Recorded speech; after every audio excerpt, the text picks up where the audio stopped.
شفاء لروحي وحبل المتين ورحمة قلبي وحصن الحصين. شفاء لروحي وحبل المتين ورحمة قلبي وحصن الحصين.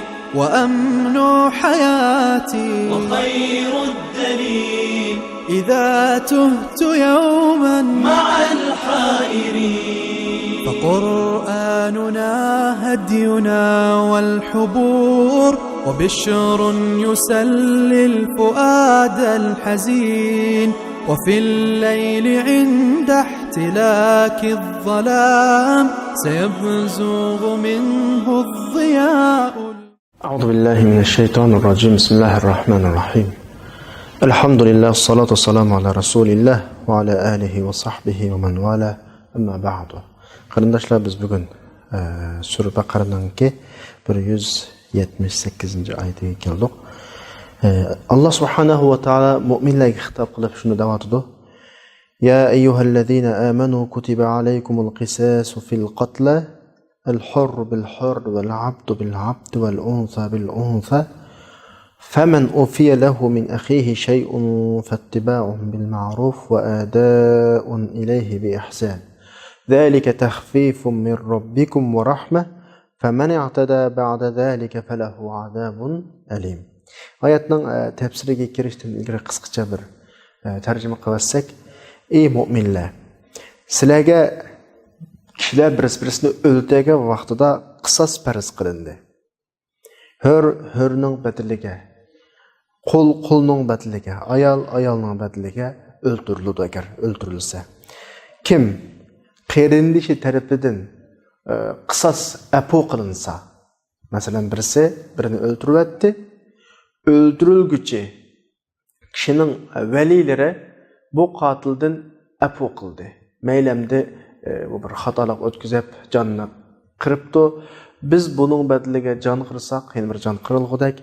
Bizning imani qarindishimizken, milliy qarindishimizken, hammaning adamın İslamning avlodi degan asosda afu qilibsa, bu fattiba'un bil ma'ruf va ada'un ilayhi bi ihsan. Çoqum onun afu qılınğı qarta, onun diyetini güzel şekilde ötüşü gerek. Bu xil hüküm Allah subhanahu wa ta'ala sizlarning Rabbinglar tarafdan kelgan bir yengillashtirish va rahmat.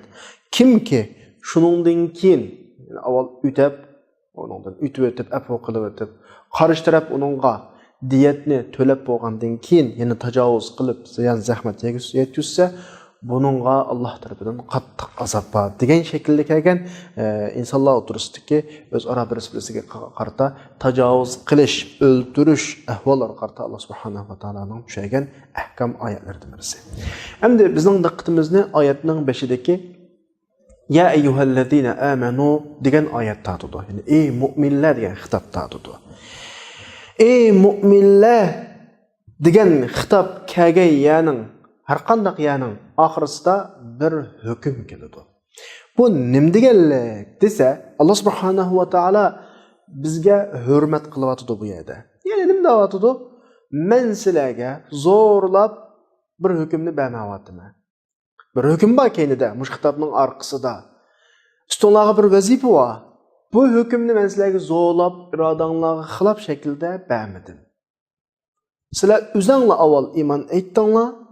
Men bilen iman toxtamını tüzdünglar. Bu noktadan bu iş üstünlarga tushadigan iş. Degan şekilde. Yani bana iman etgan ekansizlar. Ey mu'minlar degani. Sizlar bana iman etdinglarmi? Men bilen iman toxtamını tüzdünglarmi? Iman toxtamının içinde manda hükümler var. Bu hükümlerga sizlar amal qilishingiz kerak. Degan şekilde Allah subhanahu va taolo manda xitob qilyapti. Demek Allah subhanahu va taolo iman etmaganlarga bir vazifa ortmadi ustiga. Fakat iman etgan kishilarga ati o vazifani, o ahkamlarni shu kishilarga tushadi. Unda olgan ekan, bizning aytgan imonimiz, o'zimizning mu'min sanag'imizning o'zi mushu to'xtamda bir taraf ekanligimizning ifodasi. Bir taraf bo'lgan ekanmiz, bu to'xtamning talablarini ijro qilishimiz kerak. Chunki bu to'xtam tuzilgan to'xtam oldin a'lo. Biz tuzdik uni, bildik uni Alloh subhanahu va taolo bilan kelishdik bu jihatda. Biz imoatimiz bizni jannatga so'laylar. İmanın talablarini o'rlaymiz degan shaklda. Demak, bizning to'xtamimiz tuzilib bo'lgan ekan, bu to'xtamning talabi bo'yicha ijro qilinadigan vazifalarda biz o'rtoqlikqa ega. Ya'ni qabul qilishimiz kerak. Alloh bu nuqtani aslatib turib, ya ayyuhallazina amanu deb xitob qilyapti. Ayet şu şekilde devam kılatıdı. Ya eyyuhellezine amenu kutiba aleykumul qisas fil qatla. Sizlarga qisas farz qilindi deydi. Endi hozir o'qiyotganimiz 178 oyat. 179 oyatda, mandan keyingi oyatda وَلَكُمْ فِي الْقِسَاسِ حَيَاتٌ bir oyat var. Onu tafsil turib o'qiymiz. Ammo shunda olsa-mu, munosabat tufayli bu yerda bir tilga olish to'g'ri keldi. Hozir biz o'qiyotgan oyatda kutiba alaykumul qisas. Bir vazifa uchdi ustimizga. Arab tilidagi alaykum ifodasi ustunlardagi majburiyat ifodasini ifodalaydi. Ya'ni uchun qo'llanildi. Ammo undan keyingi oyatdagi وَلَكُمْ فِي الْقِسَاسِ lakum haq, huquq biz erişadigan fayda, menfaat neticesini ko'rsatdi. Yani bu ikki oyatda, oyatda va undan keyingi oyatda Alloh subhanahu va taolo bizga, biz inson bo'lish sifatimiz bilan yuz bergan ishlarning hammasi bizga oid ishlar. Mayli o'lim yetim bo'lsin, urush, jang jidallar bo'lsin. Buningda bizning ustimizga majburiyatlar va bu mecburiyetlerini ado qilish natijasida erishadigan bizning haq, huquq saqlaydigan, erishadigan foyda manfaatlarimiz va buni ifodalayapti. Davatudiki ya ayyuhallazina amanu kutiba alaykumul qisas. Sizlar qisas degan majburiyatni ado qilasizlar oranglarda o'ltirgan odamlarni tashabbuskorlik bilan qisasning oldiga keladi. Öldürülgen kişilerinin velileri mu teşebbüskarlık olan bu talimatını icra kılıdı. Aranglarda bu talimat turguzuludu. Size erişidiğin netice olsa وَلَكُمْ فِي الْقِسَسِ hayatun ki aranglarda bihudu calla ehkidediğin, bihudu kalla ehkidediğin ahval tügeydi. Size hayatlıkka erişsizler. Digen şekilde ifadelavatı Allah subhanahu wa ta'ala. Ayetin ahirinde devam kılaylı. El-hurru bil-hurri. Ayet devamlı üzdüksüz şekilde ifadına bu şekilde devam kıldı. Vel abdu bil abdi vel unsa bil unsa. Bunu ne tercüme kılsam bayatın dersinde tercüme kılandak hörnün beraberinde. Kulnun beraberinde. Ayal kişinin beraberinde öldürüldü. Digen mana çıkıdı. Hör digen ne mi dese üzü dünyada müstakil yaşaydıgan hiç kimge qana qilinmagan, bağlanmagan adam. Endi oyatning zahirisidan xuddi hörni o'ltasa, o'ltaguchi qisosan o'ltiriladi. Qulni o'ltasa, o'ltaguchi qisosan o'ltiriladi. Ayolni o'ltasa, qisosan o'ltiriladi. Ammo qul hörni o'ltasa, yoki hör qulni o'ltasa, hör odam qulning badaliga o'ltirilmaydi. Eğer kişi ayol kişini öldürse, kişi ayol kişinin bedeliga öldürülmeydi degandek hukm chiqyapti bu yerdan.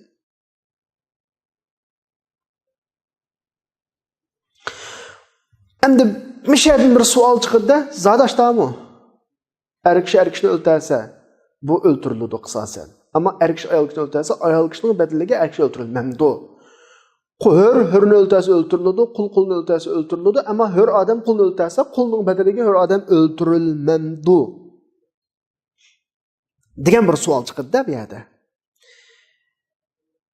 Ba'zi qarashlarda, ashta qarashlarmi bor, hozir men savol qo'ygan shakldagi qarashlar. Ammo bizning bugungi darsdan biz asoslanayotgan bu kitobning avtori asoslanayotgan fikr bo'yicha aytgan vaqtda bu yerdagi hörnün beraberinde, ayolning beraberinde, qulning beraberinde degan gap asli ifodalanishda manda bir ahvolni ifodalaydi. Ya'ni shu zamonlarda ham ba'zi arab qabila asos bo'lgan rayonlarda jamiyatning tabaqasining farqi va rayonlarda ko'riladi bunday ahvol. Ya'ni bir odam başka bir kabileden yoki başka bir cemiyatdan birisini öldürse, madem favqulodda normal adam, öldürülgen taraf şu cemiyatda özünü çoğ sanaydigan, hech kim ularga çeqilanmaydigan, yani bundaqda biz özümüzning yerlik tillendigan vaqtida tang qilanmaydigan adam. Bu adamning uni o'ltirgani avliga favqulod ig'ir kelib, deymiz odatda biz bunda birisi bizga ko'z qilmaydigan birisi chiqilib qolsa, buni quloqiga to'yg'izitlar uni. Ya anasdan tug'ilganga pushaymon qildirib o'tlar. Yani o bizga ikkinchilab qarayanmaydigan bo'lsin degan ifoda shaklida u bir odamning o'rniga nechini o'ltiradigan. Yoki uning o'rniga bizning o'ltirilgan odam bizning jamiyatdagi isl odamni unda guyilni o'ltirib o'ltirguncha qotil deb sizning shu qabiladan ya sizning jamiyatdan isl odamni birini o'ltiramiz deydigan qotilni qo'yib qo'yib boshqa odamni o'ltiradigan. Va shunga o'xshagan intiqom elishda haddidan oshib o'tadigan bir ahvollar bor shu vaqtning o'zida. Ham ba'zi qabila furqi kuchlik rayonlarda ashta ahvollar bor. Shunda birini o'ltirib qo'ysa, qabila bo'yicha besbiriblam avvalda nurg'a odamni qirib o'tadigan. Yoki o'ltagan qotil o'ltirilgan odamdan daraja jihatdan jamiyatga o'rin jihatda kichikroq odam bo'lib qolsa, bizning odam degan cho'ng odamti deblam çoğ adamlarını qanaq qiladigan, o'ldiradigan ahvollar ham bor. Bu yerda Alloh subhanahu va taolo masalani kesin shaklda hal qilib, bu ishning oldini qanaq qiladi. Shuni ifodalash shaklda sizning haddidan oshib qisas ilishinglarga yo'l yo'q. Kim o'ltirsa shu o'ltiriladi degan shaklda ma'qul ifoda qilinadiki, hurning barobarida, qulning barobarida, ayolning barobarida degan ifoda qilinadi. Qanaqdir bu yerdagi hur, qul, ayol kishi turga ayirish maqsad emas. Demakki, kimni o'ltirsa, kim bo'lib ketishidan qat'iy nazar, o'ltagichi kim bo'lib ketishidan qat'iy nazar, o'ltirilguchi kim bo'lib ketishidan qat'iy nazar bir jonning badaliga bir jon beriladi. Qisosan. Bu Allohning hukmi. Unda bir odamning badaliga bir qabilani yoki 10 necha odamni yoki undan boshqa har qanday bir shaklda o'ltirilguchining darajasiga qarab turib, har qanday shaklda almashtirish yo'q. Mesela onun karşısında mı da hallam var. Mesela bir cemaatten, bir kabileden neseplik derecesi çoğ adamdan birisi, mesela 100 avroyu ve ornu adamdan birisi, başka kabilelerden adli adamını öldürüp koysa, kısas talep kılındığında bu adam onun kısas elinip öldürülürse, zayak edip de qarab adli yüzünün kullarından birine, ya onda iş yok. Kim öldürse, öldürgücü kim olsun? Öldürülgücü kim olsun? Fakat bir canıga bir can. Yani öldürgücünün özü öldürülüdü. Diyen şekilde kesip ifade olan ifadeli etken. Bunun okşaş mezmundaki ayetin birisiga qarab baksak muayyenleşidir. Sur Maide'de Allah subhanahu wa ta'ala meselede tehim aydınlaştırıp ve ketebna aleyhim fiha ennen nefse bin nefs. Medik Allah'ın farz kılgını ma ayette. Kısa söyleş meselesinde canның bedeliga. Öldürgücü kim olsun, öldürülgücü kim olsun. Unda ayrıydığa iş yok, tabaka ayrıydığa iş yok, cins ayrıydığa iş yok, çoğ, küçük, her qanday adam olsun, kimni öldürse öldürülür. Kimni qanday şekilde carahatlendirse, közning barabarida, quloq, burunning bedeliga, quloq, chish bu şekilde ifade Allah subhanahu wa ta'ala. Demekçi ki karşı taraf yeni bir tarafını qanday qilsa şu şekilde qisas elinadi. Hiç adamning ya qilingan o'ltirguchining yoki o'ltirilguchining tabaqasi, darajasi, martabasi, jamiyatdagi o'rni, ayol uning jinsiyati yoki azod, qul buning bu tabaqa farqi hech e'tiborga ega emas. Degan shaklda ifodalayapti. Ma oyat orqali biz oyatni mana shaklda qanday qilamiz tushunamiz. Ya'ni ahirgi biz bu yerda keladigan natija qisas babida jins, rang, uning yashi yoki uning jamiyatdagi farqi hech nima ayrilmaydi. Mutlaq bir jon o'ldimi, o'ltaguchi jon qisosan o'ltirildi. Mana bu Alloh subhanahu va taolaninki qana qilishi bu masaladagi hukmi. Chunki mana bir masala bor. Qisosni yo'l qo'yilishining asosiy maqsadi nima desa, öldürülgüçünün ki aile tevabatı taraflarının işçideki kaynayotgan adovat ölçmellikini üçürüş. Agar qisas orqali buni jim damasa, to'xtatmasa, tumaydi bu ish. Ma'omaning bolasini o'ltirdi. Uning bolasi dadamni o'ltirdi deb buni o'ltirdi. Buning bolasi mushtavolab zanjirsimon shaklda u buni o'ltirgan, bu uni o'ltirgan, ish tugamaydi. O'ltirmay hal qilsa, yana tugamaydi bu ish. Mushtavoladi. Agar biz bayatni degandek bir odam bir odamni o'ltirib etsa, o'ltirgan indiqa buni o'rniga bilak odamdan qisas ap yursa yoki oshursa yoki kam qolsa, ikki tarafning birisida og'ir darajada o'chmanlik qoladi. Adovat qoladi. Kunlarning birida bu adovatning piltisi o'tga qoladi, qayta masala chiqadi. Islom bu masalani bu shaklda tugatmoqchi. Bir odamni o'ltirdi, shu odamning o'zi o'ltirildi, masala tugaydi bundan. Hukm shaklda. Uning qalbidagi, qarshi tarafning qalbidagi adovat tugaydi, o'chmanlik tugaydi, bir xil qalbidagi dadisining ya tuqqanlarining o'ltirilib ketgan achchiqi chiqadi shuni bilan. To'xtaydi bir şeyda. Allah subhanahu va taala oyatning oxirgi kelimiz davomli. Qarshi tarafga ikki xil tanlashni bir nima huquqni to'liq beradi. O'ltirguchininki butun huquqini o'ltirilguchining valilarining egizini qo'lga tutqizadi. Mana bu sening tuqqanlaringni o'ltagada musho o'ltasangmi o'lta yoki apu qilsangmi apu qil. Uning qo'lga tutqazmay turib, apu qilishing kerak. Davas bo'lmaydi uni. Shuni uni achchig'i chiqmaydi. Qo'lga berib, mana ixtiyoring. Dadangni o'ltagini shu, ya balangni o'ltagini shu, ya aka-ukangni o'ltagini shu. O'ltiramsa mana uningga shu ish egalari ish ustidagilar, ya'ni shu bir davlat bo'ladi, davlatningki qoidasi bo'yicha mana qotil mana sening endi tunda huquqing bor. O'ltirish huquqingmi to'liq bor, hech qanday masala yo'q. Agar endi bu bir qarindishimkan, bu garchi mening dadamni o'ltirib atgan bo'lsa-mu, ya mening qarindishimni o'ltirib atgan bo'lsin, bir qarindishimkan. Bo'pti, bir xatolashibdi. Balkim apu qilib o'tish orqali menga menga bir jon qarz bo'lib, bir yaxshilik gap qilishi mumkin. Insonlar o'tirsa yaxshilik mumkin deb apu qilsangmi sening ishing deb qo'lga tutqizgandan keyin bir rahatlaydi. Chunki uning qo'lga o'tdi, o'ltasini o'ltiralaydi, qisasan apu qilsam qila oladi. Bir rahatlanadi. Yani chunki uning qo'lga o'tdi, qo'lga tushdi. Ammo qo'lga tushmay ketib qolsa, u boshqa bir xil ichida achchiq bo'lib qoladi uningki. Buning bilan masalani tugatga olmaydi.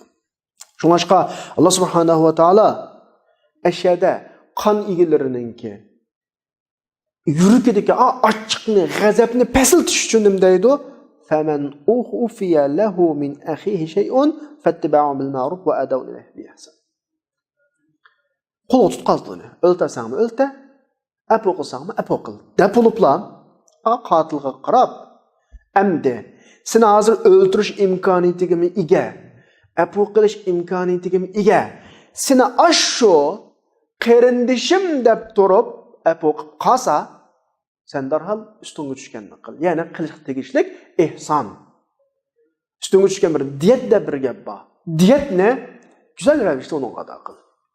Bu orqali o'chmanlik, adovat yo'qolsin, do'stlikqa aylansin degan shaklda bo'ladi. Bu yerda Alloh subhanahu va taolo mush ifodaga diqqat qilsak, qotilga qilgan xitobida, ya'ni bir odamni o'ltirib, buni aning o'ltirilguchininki valilariga tutqizadi. Mana o'ltasanglar bo'ladi, apu qilsanglar bo'ladi deb bo'lib, endi seni qarindoshlaring apu qilvasi deb qarindosh degan so'zni qo'llangan Qur'on. Qarindoshga asli bir onadan, bir dadadan tug'ilgan odam qarindosh. Lekin bizning dinda iymon bobidan qarindoshlik deydigan bir aqidamiz bor. Innamal mu'minuna ikhwatun. Allah mushu qarindoshlikni meyda asl tuvatudi. Qara, qarindishing. Seni qarindishim deb turib apu qilib qolsa, sen uning bolasini o'ltirib atding, ya dadasini o'ltirib atding, ya aka-ukasini o'ltirib atding, ammo o'zining qarindoshliging tufayli, asli qarindosh emas, diniy jihatdan qarindosh. Sen apu qalsa, endi sen yeni görüp otamay, üzerinin üstüge düşken diyetini ada qilishing kerak davatıdı.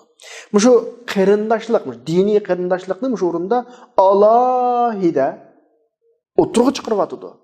Chunki masala nima desa, bir odamning yutuqini o'ldirib qo'yishallab, o'tirimizga qarindoshlik qo'yib ketsa bo'lmaydi. Chunki iymon qarindoshligi biz iymonga kirgan kundan tortib bizga alay ta'kidlanadigan bir narsa. Bir hikoya va bu haqda Badr jangida Mus'ab ibn Umayr deb bir sahoba bor. Hammanglar bu sahobaning hikoyasini anglag'liq. O'z vaqtida Qurayshda nihoyat bir aki bala bu. Atir purab turadigan, eng go'zal shaklda yasinib yuradigan, ipak kiyim kiyadigan bir aka balamdi, nihoyat erkin cho'ng bo'lgan. İslam'a kirgandan keyin buning bu ahvoli butunlay o'zgarib ketgan ekan. Kiyim-kechak jihat bo'lsin, butun hatto bosh o'z vaqtidagi go'zal qiyofatlaridan tortib bunda voz kechgan ekan. Butun musulmonlarning g'amiga g'am, xushalligiga xushal, jafosiga jafo bulog'liq. Men bir aka bor edim. Men degan mana demning balasi edim demay ajoyib o'zgarishlarlik. Tamam, bizning demoqchi o'rnimiz bu emas. Bu cho'ng o'zgarishlarning birisi Badr jangida ifodalangan. Ya'ni ikki taraf Badr jangida urushdi, musulmonlar yengdi, müşriklar mag'lub bo'ldi. Müşriklardan 70 ga yaqin odam asralandi. Asrga ilinganlarning qatorida Mus'abningki bir qarindishi, Abu Aziz ismli qarindishi asrga tushdi. Asrga tushib Abul Yusr ismli bir odamning qo'liga tushdi bu. Shuni boshqarishi bo'ldi-da. Degandan keyin Mus'ab o'zining qarindishini asr holatda ko'rib, Ansar kishining qashida ko'rib, Ansar kishiga qarab deydi: "Ey Aba Yusr." Ansarga xitob qilib, o'zining qarindishi asr tushgan. "Sen buni ching tut" deb bunda deganda, "Ching tut. Buning ota-onasi boy.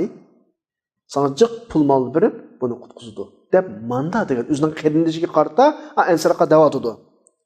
Abu Aziz Mus'abning qarindishi deyki, "Voy, qarindishim. Akanga yoki ukang qiladigan muomalang mushumi seningki?" Mus'ab dediki, "Sen mening qarindishim emas hozir. Qarindishim Mao." Ansarni ko'rsatib turib, qon nasibi tugidi bu yerda. Bizning hozirgi bog'lanadigan nuqtamiz iymon nasibi. Sen mushrikmi? Mushrikmi? Qarindishim emas. Bu mu'min anam dadamdan tug'ilmagan bo'lsin, bu qarindishim deb mana bir ifoda bildirgan ahvol bor. Bu yer demakchi o'g'inki bizlarga silay rahmini uzish haqida deyilmayotdi gap. Masala iymoniy qarindoshlikningki asosiy o'rinda turadiganligi. Har doim o'zining kuchini yo'qotmasligi kerakligini ta'kidlayapmiz. Shuningcha Alloh subhanahu va taolo mushu qisas elish masalasida qotilni o'ldirilguchining valiylarining qo'liga tutqizgandan keyin valiylarga qarata qarindoshligini aslatib bu sening qarindishing da'vatidir. Buni afu qilishing kerak. Garchi sening qiningdan, go'shangdan tug'ilmagan odam bo'lsa-mu, sening bir tuqqanlaringni o'ldirib o'tgan bo'lsa-mu, ammo bu yerda iymoniy qarindoshlik degan bir narsa yo'qolmadi. Bu yerdagi qarindoshlik ifodasini qo'llanish orqali Alloh subhanahu va taolo butun tuyg'ularni qana qilyapti. Hayajonga salayapti. Qotilning tuyg'usini hayajonga salayapti. Men nimda o'zimning qarindishini o'ldirgan bo'lg'aydim. Maqtulning tuyg'usini qo'zg'aydi-da, Allah Allah, bu mening qarindishim ekan, buni hamda bir xatolik uchun o'ldirsam qanday bo'ladi degandek. Shuningdan bu yerda bir boshqacha bir kayf yashaydi. Qanday turib bu yerda bir odamning bir odamni o'ldirib qo'yganlik bilan iymoniy qarindoshlik masalasi tugamaydi bu yerda. Allah asli tutdi bu yerda iymoniy qarindoshlikni. Bu o'zining qarindoshligini aslab ashining turtkisi buni apu qila oldimi? Ya da o'chmanlik degan narsani asar qilib, balki mehr muhabbat boshlanadi. Chunki qotilmi uning qarindoshligini esiga oladi. Bu uning qarindoshligini esiga olib buni apu qildi. Bu kechirimga erishdi. Shuning bilan bu qarindoshligini aslab turib, bu uning pidisini to'laydi. Buning bilan o'chmanlik nimaga aylandi? Do'stlikqa aylandi.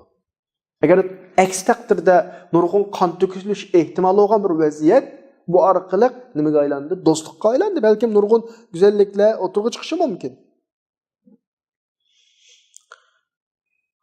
Endi shu maqtulning o'ltirilguchining oila tavobati valilari oladigan diyet masalasi ma'lum darajada pul mol biz bilamiz, hatto birovning iymonini chingitish, qalbini moyil qilish uchun beriladi.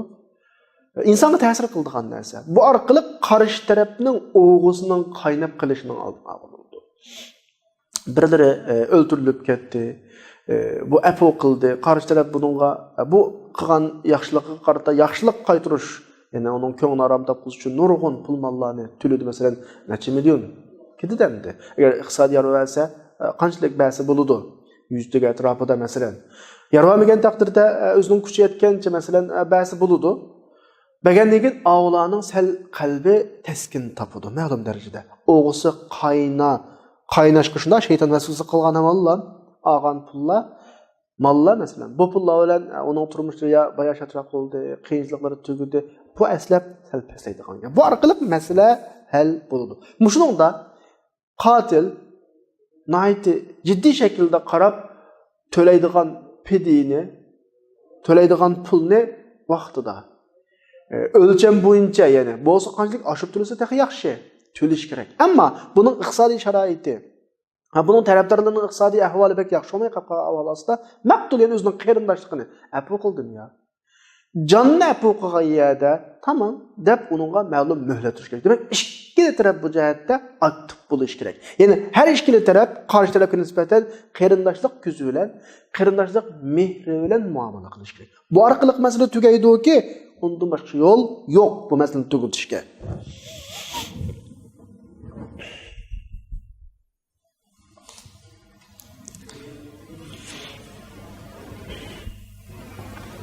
Agar unda qilmay, qisas og'an apu qilish yo'q desa, mata garchi qotilning tuqqanlaridan uning kallasini bir narsa qoladi masalan. Yoki o'ltirdiğini o'ltiribdi. Sizlar qisasalaman deb yemanglar. Tugitsa, o'ltirilguchining jamiyatning qalbi bir narsa qoladi. Apu qilish masalan yoki qisas shaklda bu shaklda hal qilinsa, uningida muqammaydi, buningida muqammaydi. Har holda yomonlik eng to'nchakka, ziyon eng to'nchakka tushirildi. Qisasalash haqqi. Bu yomonlikni eng to'nchakka tushirishning bir usuli. Apu qilib uningdan pedi elish qisas elishdim mi güzel. Çünkü bunun da asasen mesele to'liq hal oldu. To'liq hal oldu. Yo'q, men qisas olmasam bo'lmaydi deb qisas elinsa, bunun da eng to'nchakka qana qildi, tushiriladigan gap.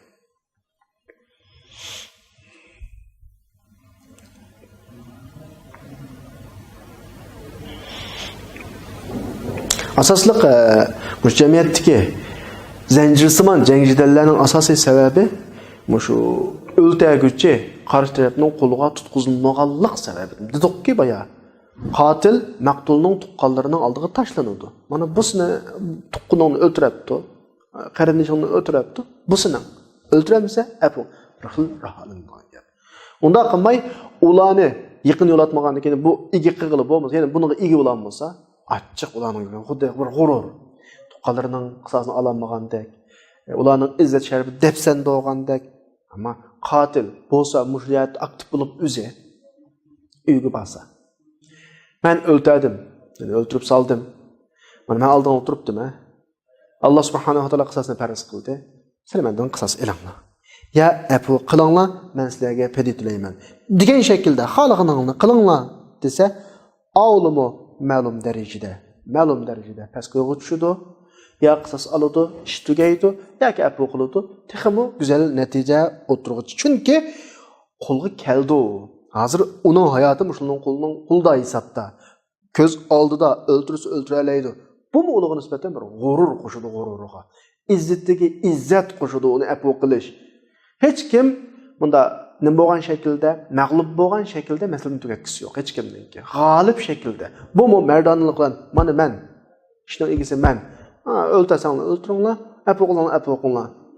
O'g'ildek oldiga bas, ulama tamam apu qildik bunda. Mardonlarcha topolmay apu qilgan emas.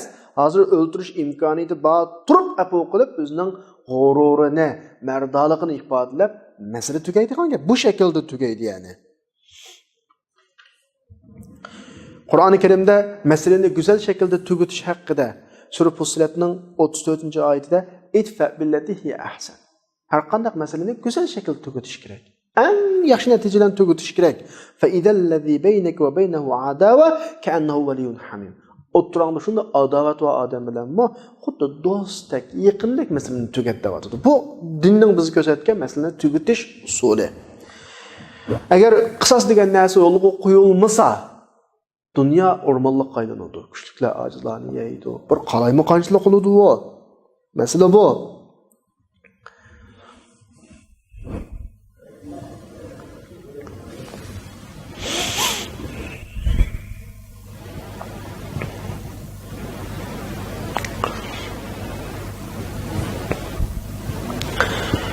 Allah Subhanahu wa Ta'ala yani ayette bir inçki noktadan birisi var. فَمَنْ عُفِيَ لَهُ مِنْ أَخِيهِ شَيْءٌ فَمَنْ عُفِيَ لَهُ مِنْ أَخِيهِ شَيْءٌ Qarang, kim qarış tarafdan, qarinish tarafdan ma'lum narsa afu qilinsa, ma'lum narsa qana qilinsa, afu qilinsa degani qarinish tarafdan bir narsa afu qilinsa deb masalani ma shaklda, ma ifodadan o'tirg'i qo'yilishi. Yani bizim bayatını dep öttük, yani eskerçi doğru kılıyordu. Katılga nispeten mi? Haraç gap kalmaydıgan. Maktulga nispeten mi? Maktulun ceddi cemaatine nispeten mi? Haraç gap kalmaydıgan şekilde. Yani pediye o bu meselede bolsa eğer mananda köp bolsa tuluk. Onu tuluk razı qoğudek şekilde biriş. Bulmay qap qalsa maktulun ölgüçününki tuqqalları bunun nispeten kengir yol tutuş meselesini bir yerde bizge alahide bir uslup şekliden çıkarıp davatıdı. ذَلِكَ تَخْفِيفٌ مِنْ رَبِّكُمْ وَرَحْمَةٌ. Allah Subhanahu wa Ta'ala bu xil şeklini, meselenin bu xil hal qilish şeklini nimda ifodalab bizga Rabbimiz tarafidan kelgan bir taxfif da'vatidir. Bir taxfif da'vatidir. Yani yengillashtirish va rahmat da'vatidir. Tavratda deydigan narsa yo'q. Qatil bo'ldimi o'ltirildi cho'qim. Bir insonning barabariga. Bu darajada ahvol. İncil'da ne diyet yok, ne nimi yok, qisas yok. Öldürülen adam ketiveradigan gap. Bu alaqa Banu İsrail favqulodda moddaga berilgan insonlar ya. İsa alayhissalom ep kelgan shariatda bularning bu moddiy mijoz xarakterini buldan yo'qotish uchun bu darajada kengroq qo'yilgan. Shunga davomli anglab turadigan bir gaplarimiz var. Hristiyanlarning davomli tashviqot qilib deydigan birisi bu o'ng inikinga kaçatlasa sol inikini tutup berdi. Manda şekilde bula manda ki. Yani Mao İslam'da qalaymuqanchilikning oldini olish uchun dünya bir orman qonuniga aylanib ketmasligi, ya'ni kuchuklar o'zlarini yavradigan ishning insoniyat yo'qib ketmasligi, ammo masalaning texnik erishib ketmasligi uchun o'ttir hal shaklda Allohning yengillashtirilgan, yana qisas asimi bo'ladigan, qana qilsimi, afu qilsimi bo'ladigan bu shaklda bizga rahmat qildi buni. Muslimninki keng, shamil, hammani o'z ichiga oladigan masalalarga o'rta hal, tampon qaraydigan bir ahkomlarning ifodasi.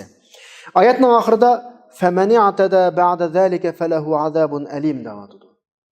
Kim shundan keyin tajovuz qilib hadidni assa, buningga qattiq azob bor. Bu degani nima desa, ba'zi insonlar, ba'zi qabilalar o'z vaqtlarida, ba'zi kishilar tamam biz qatilni apo qildik deb gap taqdi deb andan keyin qarshi taraf qatil apo qilib turganmiz deb shunda o'tirg'a chiqsa, tutilib o'ltiradigan ahvollar bor.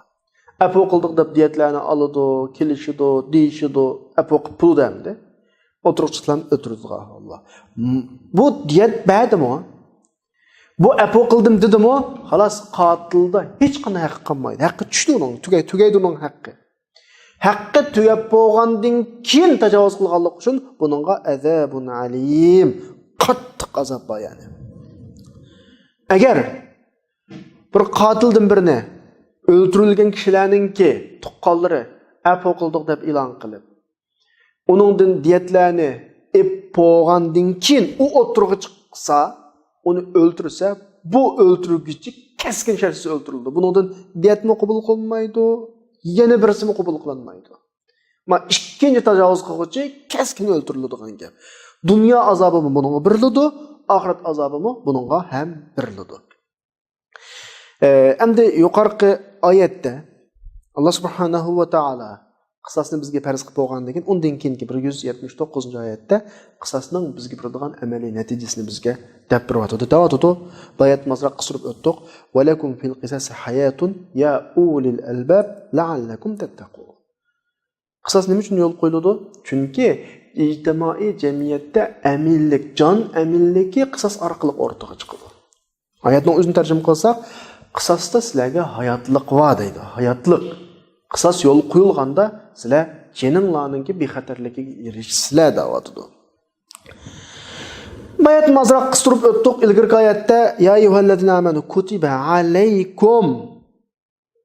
Sizlarning ustinglarda qisas elish majburiyati bor.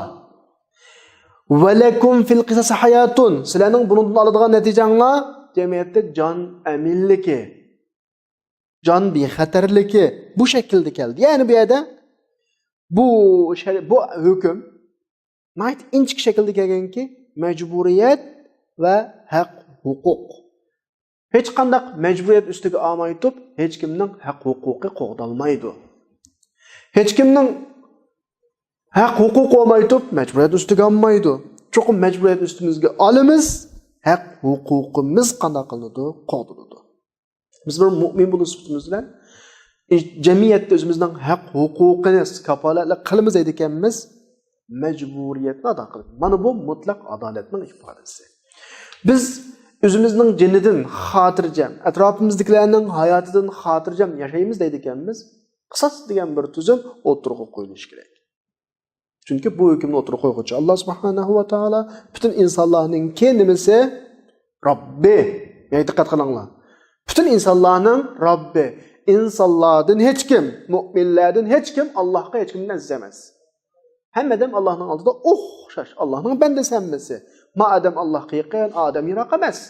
Bandun nuqtasidan, jon nuqtasidan hammadan o'xshash. Bu yerdagi iymoniy mas'uliyat bizni zulmdan tusudu. Zulmdan haqqi yordam beradi masalan. İnsanning jini, meli, izzat, obro'yini qo'g'daydi bu. İnsan normalda özünün haq huquqi uchun tirishadi. Buning uchun munozir qiladi, buning uchun kurash qiladi. Özünün haq huquqini to'liq elishga urinadi. Ammo mas'uliyat babiga kelgan vaqtda qancha az olsa, shuncha yaxshidek buning uchun tirishadi. Mas'uliyatni o'ziga qog'osi yo'q, ammo haq huquqini to'liq og'isi bor. Lekin unda olmaydimi dinning talabi? Dinning talabi mu'min inson kim u desa, mas'uliyatni to'liq ustiga oladi, o'zining huquqini to'liq oladi. Qisasni to'liq yurgizadi, hayotiga to'liq kafolatlik qilinadi. Shu bugungi oyat va lakum fil qisasi hayatun ya ulul albab. Qisas oldingi oyat degandek ustimizga farz shaklda yozilgan. Kutiba alaykum farz qilindi. Qotilning ustiga farz, maqtulga farz, o'ldirilguchininki qon sohiblariga farz, tuqqanlarga. Qotil Allah subhanahu va taolo qisosni farz qildi degan hukmga bo'ysunmoqchi bo'lsa, o'zini topshirishi kerak. O'ziga tatbiqlash kerak buni. Qochmay, o'zini topshirish kerak. Qotilning urug' tuqqanlarimi uni ushlamasligi kerak. Chunki qotil bir odam bo'lish, bir o'g'il bo'lish, bir mu'min bo'lish bilan qilgan jinoyatning mas'uliyatini ustiga olish kerak. Jamiyat atrofdagilarning hammasi bu nuqtada mushu farzga mas'uliyatchanlik bilan muomala qilish kerak. Qotil o'zini topshirish kerak, urug' tuqqanlari tutib opirish kerak uni, o'zining tuqqani u amaliyotda. Buni jazoni oldiga opirish kerak. Shunday vaqtda bir odamni o'ldirmoqchi bo'lgan odam butun jamiyatning o'zini rad qiladiganligini, bu jinoyatni rad qiladiganligini bilsa, o'ldirishni to'xtaydi. Agar o'ldirib qo'ysam, o'zim berish majbur bo'lib qolaman. Urug' tuqqanlarimni tutib opiradi. Hatto urug' tuqqanlarimni meni himoya qilmay, chunki bu jinoyatni amaliyot inkor qiladi. Mening chiqish yo'lim yo'q deb to'xtaydi. To'xtadi degan gap o'lim, yetim yo'qoldi. ijtimoiy jon xavfsizligi o'rtaga chiqdi, amillashdi degan gap. Yani bu oyatdagi qisosda hayotlik va deganning ifodasi bu. Boshqani o'ldirmoqchi bo'lgan odam mushni o'ldirganligini o'zining o'ldiganligini bilsa to'xtaydi. Boshqaning hech kimning uningga kulmaydiganligini bilsa to'xtaydi tabiiy. Ammo biz xalqarada inson haqlari, yana bir haqlari da'vo qiladigan kishilar bor. Bunda qisos elish degan bu vahshiylik. Shu o'lim jazosini yo'q qilish kerak. Birovni o'ldirib olsa 6-7 yil turmada yetib ham chiqish kerak. Biz deymizki, ulardan shuna so'raymizki, acaba haqliq shaklda o'ldirilmoqchi bo'lganlarga u darajada qizislar, ochiq qilmaslar.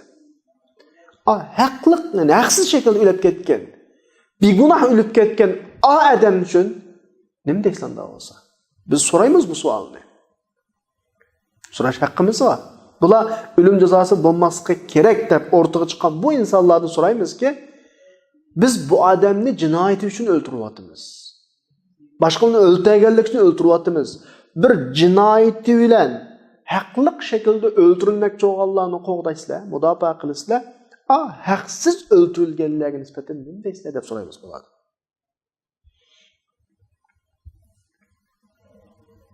Mana so'rashimiz kerak. Allah subhanahu wa ta'ala bir ahkamni, bir hukmni yo'lga qo'ygan vaqtida shu ish bo'lsin deb qo'ymaydi. Birovni qisosan o'ldirildi degan vaqtida davomli o'ldirish yuz bersin emas, o'ldirishning oldini olish uchun yo'l qo'yganlik buni.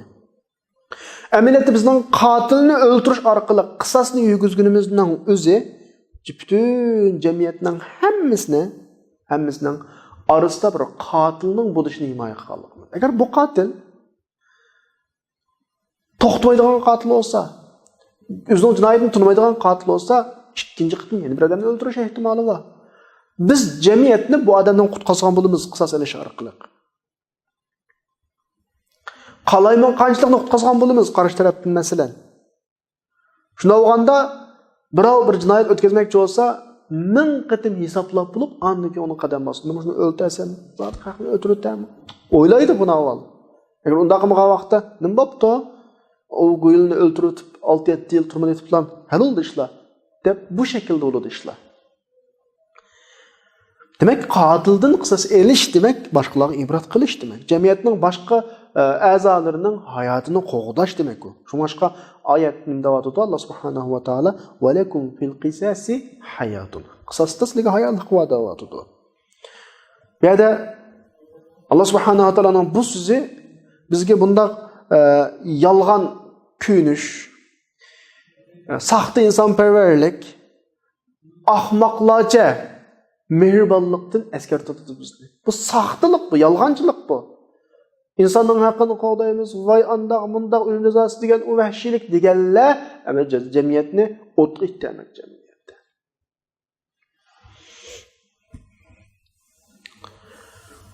Bir odam haqliq shaklda jazolansa, acaba buningga ochiq qilinib, buningga qo'pib har da'volarni ochidi. Ammo begunoh odamni o'ldirib uchun nima deydi ular? Odam bekor o'lib ketsinmamdi. Mana shunga o'xshagan begunoh ming jonlar o'limni kutsinmamdi qisosni yo'l qo'ymaslik orqali.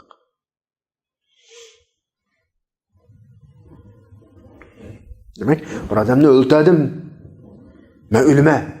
Bu holatda asla o'ldirishni o'ylashmayman. Chunki o'zimni o'ldirganligimni bilmayman. Bu orqali jamiyatda ijtimoiy hayot bexatarligi o'rtaga chiqadi. Alloh subhanahu va taoloninki qisosni yo'l qo'yishning asosiy maqsadi bu, mana bu haqiqiy odil bo'lgan bir tashayyut.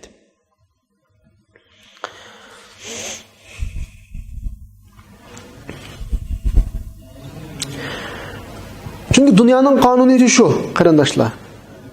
Ayetning oxirida ulul albob deb bir ifoda bor. Aqlliqlar deb. Dunyo qarab baqsak, o'zimizning aqlini ishlatib, dunyoning qonuniyati shu. Dunyoda tangfonliq saqlanishi kerak. Qalaymuqanchilik chiqmaslik uchun. Agar dunyoda bir kuch bo'lib, uningga qarshi boshqa kuch olmagan taqdirda zulmning bo'g'ini bo'lgan. Dunyodagi cho'ng-cho'ng davlatlarga qarab baqaylik. Urush olmaslikning tüp asası Sebebi ikkili tarafta o'xshash darajada kuch olganda urush olmaydi. Qanda vaqt urush bo'ladi desanglar, bir taraf yana bir tarafni yututalaymi, yo'q qivitalaymi deb o'ylagan vaqtida ondan keyin bir taraf tajovuz qiladi. Dunyodagi davlatlarning ahvolimi shu. Jamiyatdagi ikki odamning o'tirdiki masalami shu. Qarshi tarafning kuchvoligini ko'rsa, ma tarafma uni chaqilmaydi. Uni bu chaqan. Ammo qarshi taraf kuchi yetarliligini bilsa, bu qonuniyat, bu insonning mijozi, bu insonning xarakteri bu. Atrofdagi davlatlarda shu. Bir davlatda askariy hozirliklar, yana bir davlatning qo'rqitlar ko'p qolsa, yana bir davlat bu davlatga chaqilmaydi. Qachoniki kuchim yetman deb qarasa, chaqiladigan gap. Bu yerdagi masalamiz shu. Men mani o'ttasam, bu meni qana qiladi, o'ltirdi deb o'ylangan vaqtida, masalan, men o'ltirilmagan vaqtda to'xtaydi u. Agar o'ltasam, o'ltirilishdan qo'rqmasa, qo'rqmay ketaveradigan gap. Jamiyat qalaymagan bir narsaga aylanadi. Shuningcha oyatning oxirida ulul albab, aqlli kishilar buni tushunalaydi deydi.